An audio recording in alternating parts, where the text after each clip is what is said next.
आणि सविस्तर बातम्यांची सुरुवात एका मोठ्या बातमीनं। नसरापूर अत्याचार हत्या प्रकरणाचा आज निकाल येणार आहे। आरोपीला कोर्टाच्या बाहेर आणले। मकोका न्यायाधीश आज निकाल देणार आहेत, तर कोर्टामध्ये हा मोठा पोलीस बंदोबस्त तैनात करण्यात आलेला आहे। सध्या पुण्यातून ही सगळ्यात महत्त्वाची बातमी आहे। संपूर्ण देशाचं खरं तर या प्रकरणाकडे लक्ष आहे। आज कोर्ट काय नेमकी शिक्षा सुनावत आहे याकडे लक्ष आहे।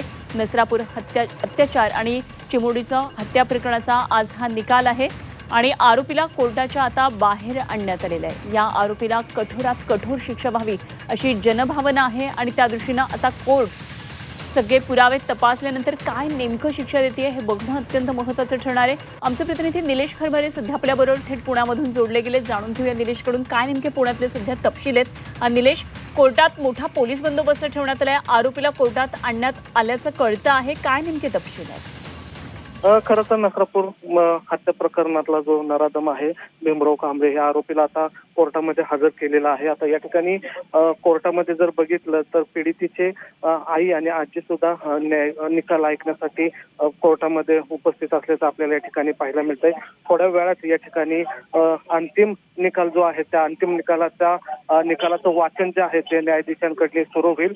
साधारण 11 वाजता ही वाचन जे आहे ते सुरू होईल। आता जर बघितलं तर कोर्टामध्ये आरोपी आणलेला आहे आणि कायदेशीर जी प्रक्रिया असते त्या ठिकाणी सुरू असल्याचं आपल्याला पाहायला मिळतं। खरं तर ज्या दिवशी आरोपीला शिक्षा सुनावली जाते त्या दिवशी आरोपीला कोर्टामध्ये हजर करणं बंधनकारक असतं आणि त्याच्यावर जे आरोप लावण्यात आलेले आहेत त्याच्यावर जे दोषपत्र सादर करण्यात आलं होतं हे सगळं वाचन जे आहे ते आरोपीला वाचून दाखवलं जातं। त्यानंतर शिक्षा जी आहे ती सुनावली जाईल। त्यामुळे या प्रकरणामध्ये आज जर बघितलं तर 11 वाजता अंतिम निकाल येणं अपेक्षित होतं। मात्र ज्या पद्धतीने पोलिसांनी तपास केलेला आहे जवळपास 1200 पानांचा दोषपत्र जे दाखल केलेलं आहे त्यामुळे थोडासा वेळ लागू शकतो। कदाचित 2 ते 3 वाजू शकतात निकाल येण्यासाठी। मात्र यात पण 2 प्रकार आहेत। जर त्याला जन्मठेपेची शिक्षा झाली तर आजच निकाल जाहीर होईल। मात्र जर त्याला फाशीची शिक्षा झाली तर कदाचित त्याला 24 तासाचा अवधी दिला जातो कायदेशीर बाबी पूर्ण केल्यानंतर आणि त्यानंतर त्याला जी शिक्षा आहे ती सुनावली जाईल। त्यामुळं जो निकाल आहे तो आता तो यायला थोडा अवधी लागण्याची शक्यता आहे।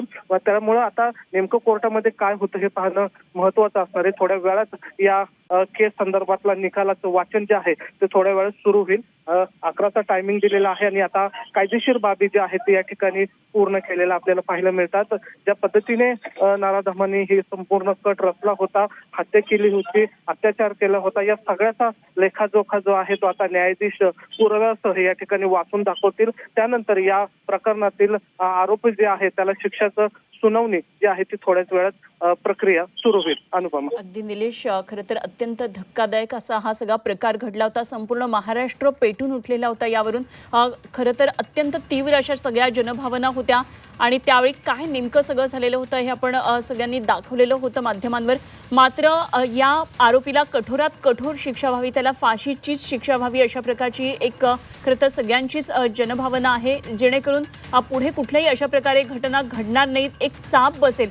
त्यामुळे काय एकंदरीतच या दृष्टीने सध्या कोर्टाच्या बाहेर वातावरण दिसतंय, किती मोठ्या प्रमाणात लोक जमलेत किंवा पोलिसांचा बंदोबस्त सुद्धा या ठिकाणी कडेकोट ठेवण्यात आल्याचं दिसतंय।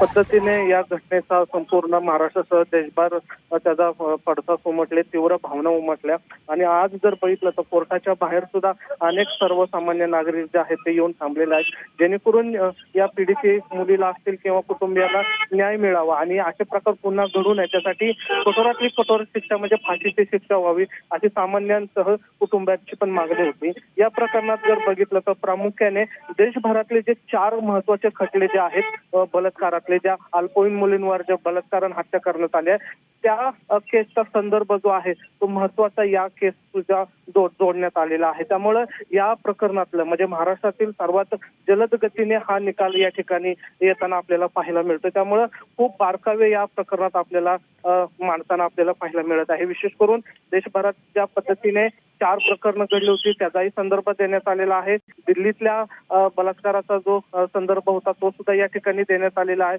त्यामुळे जवळपास नाही म्हटलं तरी या प्रकरणामध्ये आरोपीला फाशीची शिक्षा जी आहे ती जवळपास निश्चित होणार असल्याची शक्यता या ठिकाणी वर्तवली जाते.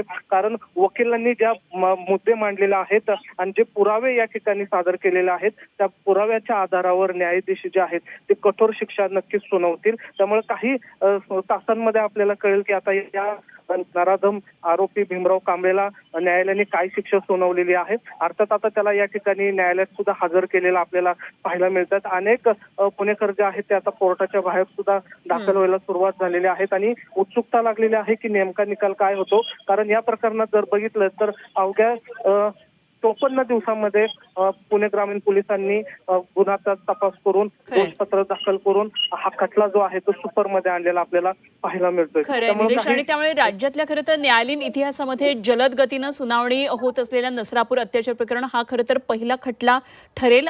त्यामुळे निश्चितच या प्रकरणाकडे आणखी एक वेगळ्या अँगलने सुद्धा बघणं गरजेचं आहे.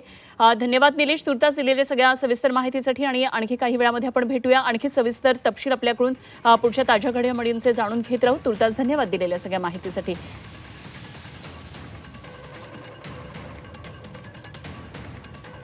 तर आरोपीला आता कोर्टात हजर केलेलं आहे. काही वेळामध्ये याचा निकाल वाचनाला सुरुवात होईल आणि काय नेमका या संदर्भात शिक्षा सुनावली जाते याकडे खरं तर संपूर्ण महाराष्ट्राचं लक्ष आहे. या खटल्यामध्ये सीसीटीव्हीचं चित्रीकरण, वैद्यकीय पुरावे, न्यायवैद्यक अहवाल म्हणजे फॉरेन्सिकचा अहवाल, प्रत्यक्षदर्शींची साक्ष अशा वेगवेगळ्या बाजूनं सगळा तपास झालेला आहे.